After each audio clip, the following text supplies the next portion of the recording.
आज का जो सेटअप मैं आपके साथ शेयर करने वाला हूं, इसमें आपका रिस्क है वो भी छोटा सा होगा, आपका प्रॉफिट है वो भी बड़ी जल्दी होगा। विद इन ए वीक आपको प्रॉफिट यहाँ पे हो जाएगा। तीसरा और सबसे ज़रूरी चीज़, आपको किसी तरह का कोई एडजस्टमेंट करने की भी ज़रूरत नहीं पड़ेगी। तो अगर एडजस्टमेंट करने से डरते हो या ऑप्शन सेलिंग करने से डर लगता है कि लॉस है वो अनडिफाइंड हो रहा है, तो वो सारी चीज़ आज के इस वीडियो में मैं एड्रेस करूंगा। So hello everyone, this is Satpal and you are watching option seller. और आज का वीडियो है ये आपके लिए बहुत काम का होने वाला है अगर एडजस्टमेंट करने से आपको डर लगता है तो अगर ऑप्शन सेलिंग में नए हो तो जो सेटअप मैं आपको बता रहा हूँ इसमें प्रॉफिट है वो भी जल्दी होगा, लॉस है वो भी आपका कम होगा और एडजस्टमेंट करने की भी कोई ज़रूरत नहीं पड़ेगी। तो टाइम को वेस्ट नहीं करते हैं, मैं सीधा आपको स्क्रीन के ऊपर लेकर चलता हूँ और बताता हूँ कि ये सेटअप क्या है, किस तरह से आपको ट्रेड करना है। लेकिन स्क्रीन पर जाने से पहले एक ज़रूरी चीज़ मैं आपको बता देता हूँ। होली के ऊपर जो मैंने ऑफर रन किया था उसमें आप में से कई सारे लोगों ने इनरोल किया है। तो अगर आपने अभी तक इनरोल नहीं किया है तो उसको मैंने अभी भी ओपन रखा है। अगर आपने नहीं किया तो इसको अवेल कर सकते हो। आज के लिए और वैलिड रहेगा। इसका लिंक है वो मैं नीचे आपको डिस्क्रिप्शन में दे दूंगा। तो चलिए अब स्क्रीन के ऊपर चलते हैं। तो देखिए ये मैं आपको स्क्रीन के ऊपर ले आया हूँ। यहाँ पे अब मैं ऑप्शन चेन को ओपन कर लेता हूँ। तो देखिए मार्च का मंथ तो आधा निकल चुका है, तो जो अप्रैल मंथ है उसकी ऑप्शन चेन को मैं ओपन करता हूँ। देखिए अगर करंट मंथ जो है वो अभी स्टार्ट ही हुआ है तो आप करंट मंथ में ट्रेड ले सकते हो। लेकिन अगर करंट मंथ के 10 तारीख से ऊपर हो गया है तो फिर नेक्स्ट मंथ में आप इसको ट्रेड कीजिए, ठीक है। क्योंकि 10 तारीख निकल चुकी है, दैट मीन्स कि 10 के बाद आप ट्रेड करोगे तो आधा महीना निकल चुका है करंट मंथ का, तो फिर इसका सेंस नहीं बनता है। फिर नेक्स्ट मंथ में आप जाइए, ठीक है। तो अप्रैल मंथ में मैं जा रहा हूँ क्योंकि मार्च आधा निकल चुका है। तो बेसिकली आपको करना क्या है, 50 डेल्टा के पास जाइए, वहाँ का एक कॉल और पुट है वो आप सेल कर दीजिए। तो 50 डेल्टा कहाँ पे है ये आप देखिए, 22,600 जो है इसका डेल्टा 50 है। तो 22,600 का एक कॉल ऑप्शन है ये आप सेल कर दीजिए और 22,600 का ही एक पुट ऑप्शन है ये आप सेल कर दीजिए। तो ये मैंने एक स्ट्रैडल को यहाँ पे सेल कर दिया है। तो ये मेरा पे ऑफ चार्ट बनता है। यहाँ पे मेरा जो मैक्सिमम प्रॉफिट है दैट इज 58,000 रुपीज़, 58,000 रुपये का यहाँ पे मैक्सिमम प्रॉफिट है जो मुझे हो सकता है। लेकिन इस प्रॉफिट के लिए हम नहीं बैठेंगे। इसमें क्या सेटअप है वो मैं आपको बता देता हूँ, क्योंकि अभी तो अगर आप इसको देखोगे तो दोनों तरफ रिस्क आप देखिए अनडिफाइंड है। तो अनडिफाइंड रिस्क जहाँ पे आ जाता है वहाँ पे एडजस्टमेंट करने की ज़रूरत पड़ती है। लेकिन मैंने आपको बोला है कि एडजस्टमेंट करने की यहाँ पे कोई ज़रूरत होगी नहीं। तो कैसे एडजस्टमेंट नहीं करना पड़ेगा, क्या इस सेटअप में हम बदलाव करेंगे, वो मैं आपको बता देता हूँ। यहाँ पे कुछ रूल्स हैं जो आप फॉलो करोगे। और वो रूल्स क्या है, सबसे पहला तो ये जो मैं आपको हमेशा बताता हूँ कि जो रिस्क है इसको हमें हटाना है। कि कल मार्केट अगर एक लोअर सर्किट पे खुले तो ऐसा ना हो कि मेरे को एक बड़ा लॉस हो रहा है, ठीक है। तो उसके लिए मैं क्या करूँगा, मैं यहाँ पे मेरा नीचे और ऊपर की तरफ जो ब्रेक इवन है यहाँ पे वीकली हैज में लगाऊंगा, ठीक है। इसका मतलब क्या हो गया, नीचे की तरफ 21,800, ऊपर की तरफ 23,400, ठीक है। 23,400 का एक कॉल ऑप्शन और 21,800 का एक पुट ऑप्शन है वो आप बाई कर लीजिए करंट वीक में। इससे होगा क्या, एक तो आपको हैजिंग मिल जाएगी और दूसरा ये मार्जिन रिक्वायरमेंट है ये भी कम हो जाएगी। मतलब ये जो है ये आपको एक एक रुपये में मिल जाएंगे। अगर मैं आपको करंट में दिखाऊं, करंट वीक में जाके और अगर मैं आपको दिखाऊं 1 रुपया कहाँ पे है, लेट से मैं 21,000 का एक पुट ऑप्शन है बाई करता हूँ 2 रुपये में, और इसी तरह से ऊपर जाता हूँ और वहाँ भी 1-2 रुपये का मैं बाई करता हूँ। लेट से 23,500 है, ये 1.5 रुपये पे ट्रेड कर रहा है, ये मैं बाई कर लेता हूँ। तो जो 2.25 लाख रुपए की मेरी मार्जिन रिक्वायरमेंट थी वो अब कम हो जाएगी। अब वो मार्जिन रिक्वायरमेंट कितनी है, 1,80,000 रुपीज़ की। तो मार्जिन बेनिफिट मिल रहा है वो ठीक है, लेकिन उससे ज़रूरी चीज़ ये है कि अब मुझे हैजिंग मिलेगी ऊपर और नीचे दोनों तरफ। ये जो चार्ट है ये मैसअप हो जाता है जब वीकली हैजेस हम लगाते हैं तो इससे आपको कन्फ्यूज़ नहीं होना है। इसलिए मैं आमतौर पर वीडियो में लगाता नहीं हूँ ताकि आप कन्फ्यूज़ ना हो। तो लेकिन ये हैजिंग है ये हमें प्रोवाइड करवाएगा और एक मार्जिन बेनिफिट है वो भी हमें मिलता है। तो वीकली हैज हमें ज़रूर लगा लेना, ऊपर और नीचे जो लॉस है उसको सेफ्टी के लिए, ठीक है। तो ये मैं हटा देता हूँ सो दैट मेरा जो चार्ट है वो जैसा था वैसा ही मुझे दिखे, ठीक है। तो ये मेरा पे ऑफ चार्ट है, ठीक है। तो एक तो हैजेस आपको लगा देने सबसे पहली बात। दूसरी चीज़ आपको क्या करना है, अब यहाँ पे एडजस्टमेंट करने की आपको ज़रूरत नहीं है। क्यों, क्योंकि एक जो रूल मैं आपको बता रहा हूँ उस रूल के अकॉर्डिंग हम चलेंगे। हैजेस लगाने के बाद अब मैं पीस ऑफ माइंड के साथ सो सकता हूँ। क्यों, क्योंकि जो अनडिफाइंड रिस्क है उसके अगेंस्ट मैंने एक सेफ्टी नेट लगा दिया है।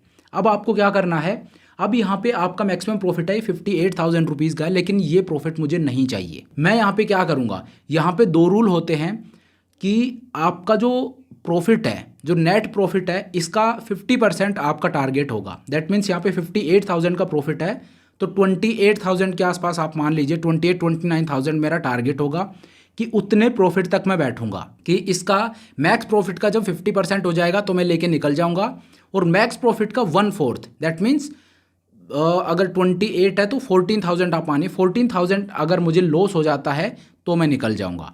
एक तो ये रूल होता है, लेकिन इसमें देखिए सब कंफर्टेबल नहीं होंगे, क्योंकि कई लोगों के लिए 14,000 है वो भी एक बड़ा लॉस होगा। तो यहाँ पे आपको करना क्या है, आप ये देखिए कि आपने नेट कितना यहाँ पे क्रेडिट है वो रिसीव किया है।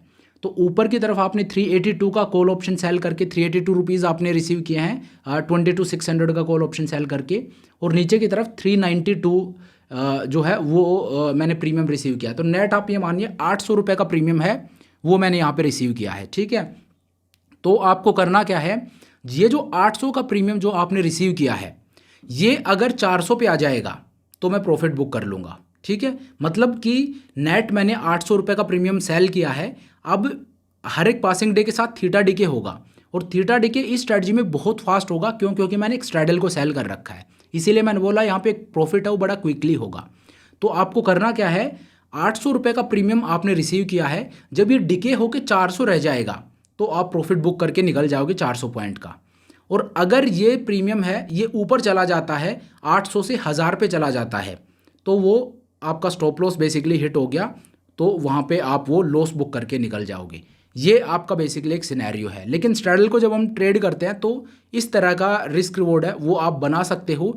बाकी क्योंकि स्ट्रैडल ऐसी स्ट्रेटजी है जिसमें आपको प्रॉफिट और लॉस बड़ी जल्दी होता है, तो लॉस इसमें थोड़ा सा ज़्यादा रहेगा बाकी जो स्ट्रेटजीज होती हैं उनके मुकाबले। अगर आप देखोगे तो स्ट्रैडल में आपको प्रॉफिट भी बड़ी जल्दी होगा, प्रॉफिट ज़्यादा भी होगा, लेकिन उसकी कीमत यह है कि लॉस है वो भी आपका थोड़ा सा बड़ा रहेगा। अब इसके साथ आप प्ले कर सकते हो, अगर आपका रिस्क एपेटाइट कम है तो आप क्या कर सकते हो, नीचे जो 400 तक आप बैठ रहे थे वो आप 300 तक बैठिए, और ऊपर का जो रिस्क है जो 200 पॉइंट का उसको भी आप 100 पॉइंट कर दीजिए, ठीक है। इस तरह से आप अपने रिस्क एपेटाइट के अकॉर्डिंग प्ले कर सकते हो। लेकिन आइडियली जो मेरा रूल है वो ये है कि 800 रुपये का प्रीमियम आपने रिसीव किया है, तो अगर ये प्रीमियम बढ़ के 1000 हो जाता है, किसी एक स्ट्राइक का नहीं, कलेक्टिवली, कि 400 का आपने कॉल ऑप्शन सेल किया, 400 का पुट ऑप्शन सेल किया, अब एक साइड मार्केट जाएगा, अगर कॉल साइड में गया तो कॉल साइड का प्रीमियम बढ़ेगा, पुट साइड में गया तो पुट साइड का प्रीमियम बढ़ेगा, और एक साइड का कम होगा, ठीक है। लेकिन आप नेट उसको ऐड करते रहिए टोटल प्रीमियम को, और टोटल प्रीमियम जब 1000 से ऊपर हो जाएगा तो आप वहाँ पे लॉस बुक करके निकल जाओगे। जब नेट प्रीमियम 1000 होगा तो आप लॉस बुक करके निकल रहे हो, और नेट प्रीमियम अगर 800 का 400 ही रह जाता है तो आप प्रॉफिट बुक करके निकल जा रहे हो। तो रिस्क रिवॉर्ड है वो आपका बहुत डिसेंट यहाँ पे मेंटेन रहेगा, और मार्जिन रिक्वायरमेंट है वो भी आपकी कम होगी। लेकिन उससे ज़रूरी चीज़ है कि ये जो ओपन आपका रिस्क है इसको हटाने के लिए एक वीकली हैज आपको हमेशा इंटैक्ट रखना है, ठीक है। तो इस तरह से एक स्ट्रैडल है उसको आप ट्रेड कर सकते हो अगर आप एडजस्टमेंट नहीं करना चाहते हो। देखिए एडजस्टमेंट है वो अगर आपको आते हैं तब तो कहना ही क्या है, उसकी तो देखिए होड़ नहीं होगी अगर आपको एडजस्टमेंट आते हैं तो। लेकिन अगर आपको एडजस्टमेंट नहीं आते हैं, क्योंकि मैं वीडियोस डालता हूँ उसमें कई सारे कमेंट आते हैं कि सर ऐसा कुछ बताइए जो एडजस्टमेंट मुझे ना करना पड़े, एडजस्टमेंट के साथ मैं कंफर्टेबल नहीं हूँ। तो एडजस्टमेंट अगर नहीं करना है तो स्टॉप लॉस के साथ आप काम कर सकते हो, लेकिन मैं स्टॉप लॉस का बहुत बड़ा फ़ैन नहीं हूँ। ओवरनाइट में स्टॉप लॉस वर्क नहीं करता है, तो इस वजह से हमेशा वीकली हैज है वो आप लगा के फिर स्टॉप लॉस रख लीजिए। वीकली हैज अगर आपका रहेगा तो फिर ठीक है, आप overnight gap up gap down है उसके अगेंस्ट आप सेफ हो तो वो लगा के फिर आप स्टॉप लॉस रख के काम कर सकते हो। और स्टॉप लॉस आपका ऐसा हो कि कम से कम आपका रिस्क रिवॉर्ड है वो 1:1.5 का तो होना ही होना चाहिए। इस केस में अपना 1:2 का रहेगा, ठीक है। इस तरह से आपको ट्रेड करना है। अब इसमें एक छोटी सी चीज़ और है जिसका आपको ध्यान रखना है, और वो ये कि जैसे ये ट्रेड है ये मैंने 15 मार्च, आज 15 मार्च है जब मैं ये वीडियो बना रहा हूँ, तो जैसे 15 मार्च को अगर मैं इसमें एंटर कर रहा हूँ तो एग्जिट कब लूँगा, अप्रैल का ट्रेड है तो इसमें एग्जिट आपको विदिन 2 वीक्स ले लेना है, ठीक है। 2 वीक के अंदर अंदर आपको एग्जिट ले लेना है। आप ये मानिए अगले 10 दिन में आप एग्जिट कर जाओगे, या मोटा मोटी आप ये मानिए अगर मैं 1 तारीख को ट्रेड ले रहा हूँ तो 10 तारीख को मैं ट्रेड में से निकल जाऊँगा। अब ये जो ट्रेड है स्ट्रैडल जो होती है इसमें 10 दिन है वो मोर देन इनफ है, 10 दिन का आपको इवन वेट करना भी नहीं है। उससे पहले ही अगर मार्केट कहीं भी नहीं जाता है तो जो आपका टारगेट है वो हिट हो जाएगा। लेकिन अगर मार्केट किसी भी तरफ ट्रेंड करता है ऊपर या नीचे कहीं भी जाता है तो वहाँ पे आपका स्टॉप लॉस भी हिट हो सकता है, ठीक है। तो ओपन स्ट्रेटजी है, लेकिन जो रिस्क रिवॉर्ड है उसके साथ अगर आप कंसिस्टेंटली इसको लेके चलते हो तो रिस्क रिवॉर्ड है वो आपके फेवर में है, तो eventually you will make money in this trade. तो इस तरह से आप ट्रेड कर सकते हो। आयरन फ्लाई का नाम आ रहा है, एक स्ट्रैडल को आयरन फ्लाई है, वो बहुत अच्छी स्ट्रैटेजी होती है। मैं तो आपको यही रेकमेंड करूंगा, अगर नए हो तो आयरन फ्लाई को ट्रेड कीजिए। आयरन फ्लाई में क्या होता है, इसमें हैजेस और आप लगा दीजिए, आयरन फ्लाई बन जाएगी, मार्जिन रिक्वायरमेंट भी कम है, चैन से सो पाओगे, अच्छा रिस्क रिवॉर्ड मिलता है और एडजस्टमेंट करना भी काफ़ी आसान है। लेकिन अगर आपको स्ट्रैडल को ट्रेड करना है तो प्रॉफिट है बड़ी क्विकली होगा। स्ट्रैडल से तेज प्रॉफिट और कहीं नहीं होता है। एक स्ट्रैडल, एक स्ट्रैंगल, ये दो स्ट्रैटेजी हैं जिनमें प्रॉफिट है वो सबसे जल्दी होता है, सबसे फास्ट होता है। तो प्रॉफिट फास्ट होता है, लेकिन उसके वो जो फास्ट प्रॉफिट है सिर्फ वही देख के आपको जंप इन नहीं कर जाना है। अगर या तो एडजस्टमेंट सीखिए, एडजस्टमेंट नहीं आते हैं तो जो रूल मैंने आपको बताए हैं उनसे स्टिक रहिए, वीकली हैजेस हमेशा इंटैक्ट रखिए। ठीक है, तो चलिए अब आज के इस वीडियो को यहीं पे ख़त्म करते हैं। Thank you so much for watching the video. I hope ये वीडियो आपको पसंद आया होगा।